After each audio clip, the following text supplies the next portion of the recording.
Hello there, I'm Jennifer and you're watching Newegg TV. Today I'm going to be giving you a product overview of the Tartarus Gaming Keypad from RAZER. Alright, so let's take a quick look at it. I'm actually going to be doing a lot of demonstrating on this device today. So let's just go over the physical specifications real quick. The first thing I'd like to point out is that this wrist rest here is completely adjustable. There's a little switch right on the side that allows you to adjust it on a slider. Instead of having like gear clicks that kind of have a predefined length, you can set it to wherever you're comfortable by just releasing it, and then of course you'll test it and then adjust as needed. Across the top we have 25 fully programmable keys and a programmable 8-way directional thumb pad over on the left side. This and then also this is a spacebar key and then another key, but of course all of this can be completely assigned. Now this is designed to switch through 8 different key maps instantaneously, but there is no default key set for the 8-way, or I'm sorry, the key maps.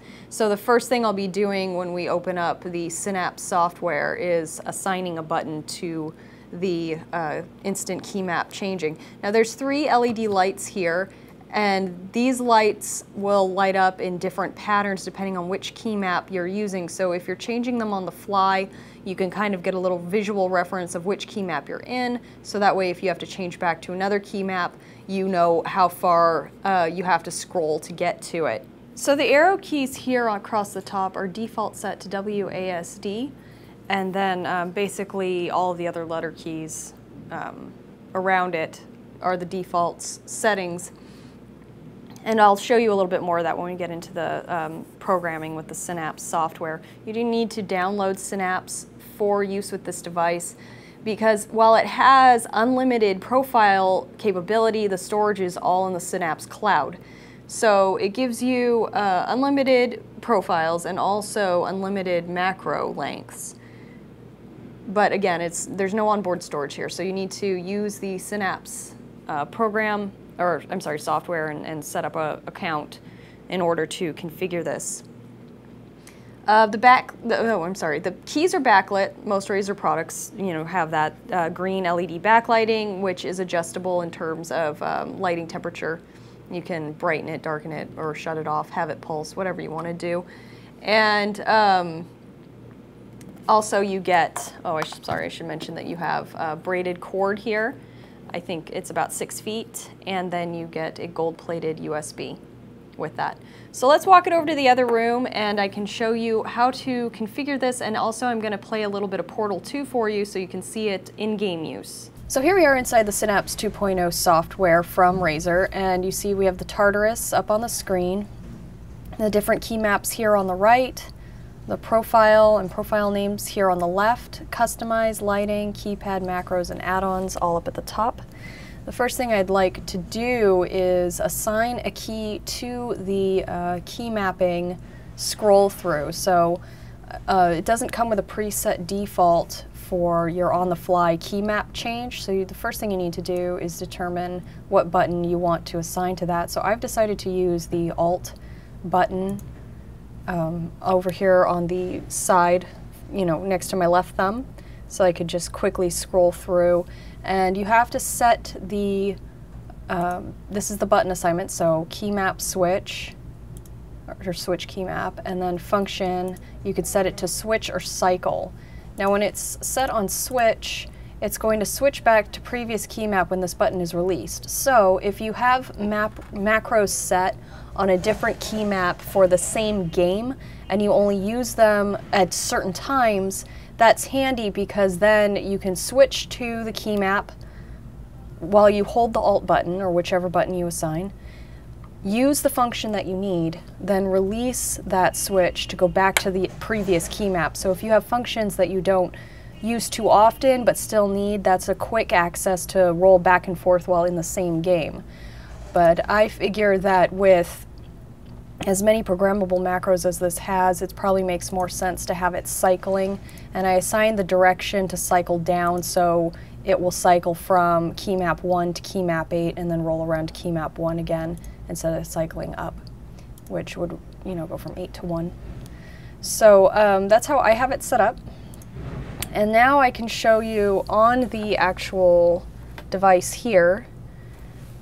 Watch the LED lights. So this will indicate what key map I'm using. So each different key map now will change to a different LED light or a combination of LED lights. And that's just to give you a quick visual reference in case you're scrolling through multiple key maps at a time. You need to reference which key map you're in so you know how many clicks you might need to get back to a certain key map. Now going back to the top view, you can see that these are all in defaults right now. So I have the WASD keys assigned to the arrow keys in the center. And then we've got E, D, and C, R, F, and V over here on the side, and Q, A, and Z over here on this side. These other keys here, we have Tab, Caps Lock, and Shift, but they're programmable to whatever you would like. Now with the Synapse program, you get to store as many profiles as you'd like, so unlimited number of profiles in their cloud, allowing you to access any game's profile that you have set up from any location, so long as you have an internet connection. Now in the lighting here, we can adjust the brightness or have it pulsate the LEDs. I'm just going to leave the brightness on. And then underneath macros, this keyboard, as I may have mentioned, is already full anti-ghosting, and you can write as many functions into a macro as you'd like and save that there. And also you can rename the files here very easily. This one is just default to be called Profile, but I can set it up to Portal 2, which is the game I'm going to demo for you in just a moment. So there we go.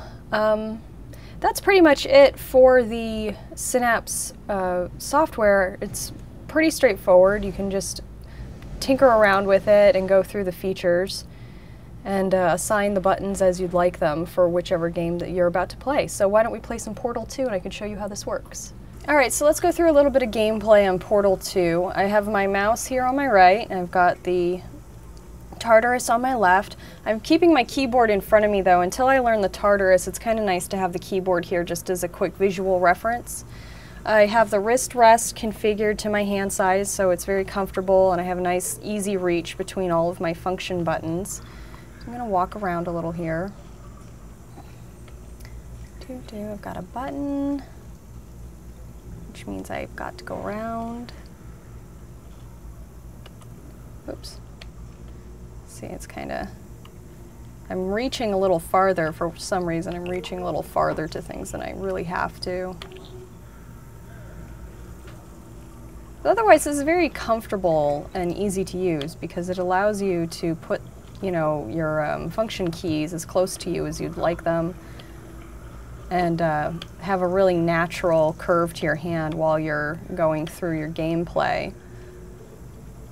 Also with the membrane keys, it's very quiet and it doesn't take a lot of pressure to actuate them.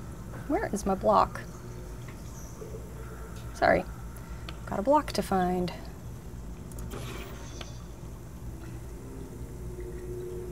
But you get the idea. All right, well that just about wraps up this product overview of the RAZER Tartarus. I needed to mention also that it has a 1000 Hertz ultra polling. I forgot to say that while we were going through the specs. Anyway, thank you for joining me. My name is Jennifer, and if you found this video informational or helpful, please subscribe and like it. Until next time, thank you for watching Newegg TV.